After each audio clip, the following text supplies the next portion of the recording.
Salut les amis. Aujourd'hui, dans cette vidéo, je vais vous parler de l'analyse d'urine selon la méthode de Zimnitsky, spécialement conçue pour les enfants.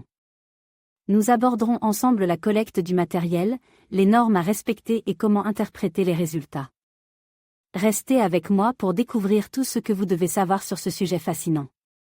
Les échantillons d'urine selon Zimnitsky sont essentiels pour évaluer la fonction rénale et la concentration des reins chez les enfants.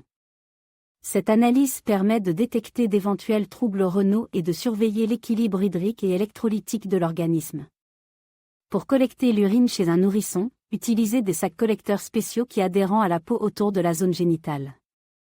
Assurez-vous que la zone est propre et sèche avant de fixer le sac. Il est important de noter l'heure exacte de la collecte pour une interprétation précise des résultats. Chez les enfants plus âgés, la collecte d'urine selon Zimnitsky peut se faire en recueillant des échantillons à des intervalles réguliers, tout au long de la journée et de la nuit.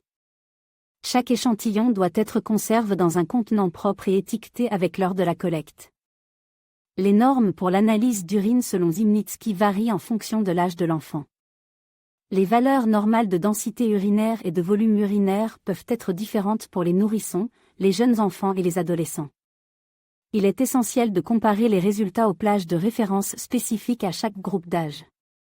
L'interprétation des résultats de l'analyse d'urine selon Zimnitsky nécessitait une compréhension approfondie des paramètres mesures, tels que la densité urinaire, le volume urinaire et la répartition de l'excrétion urinaire sur 24 heures. Des variations par rapport aux normes établies peuvent indiquer des problèmes rénaux ou des déséquilibres dans le métabolisme de l'eau et des électrolytes. En comprenant la nécessité des échantillons d'urine selon Zimnitsky, en maîtrisant la technique de collecte, en connaissant les normes à prendre en compte et en interprétant correctement les résultats, vous serez en mesure de surveiller efficacement la santé rénale et l'équilibre hydrique de votre enfant. Dans cette vidéo, nous allons aborder la collecte d'urine selon la méthode de Zimnitsky chez les enfants de plus d'1 an. Cette technique est essentielle pour évaluer la fonction rénale et la concentration des reins chez les plus jeunes. Il est crucial de comprendre les normes des indicateurs urinaires chez les enfants de différents âges.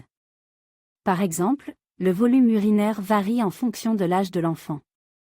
Pour un enfant de 1 à 2 ans, un volume urinaire normal est d'environ 500 ml par jour. Pour les enfants plus âgés, ce volume peut augmenter. De plus, la densité de l'urine est un indicateur important à surveiller. Chez un enfant en bonne santé, la densité urinaire varie généralement entre 1010 et 1025. Une densité urinaire anormalement basse ou élevée peut indiquer des problèmes de santé sous-jacents. Lors de l'interprétation des résultats de l'analyse d'urine selon Zimnitsky chez les enfants, il est essentiel de prendre en compte plusieurs facteurs.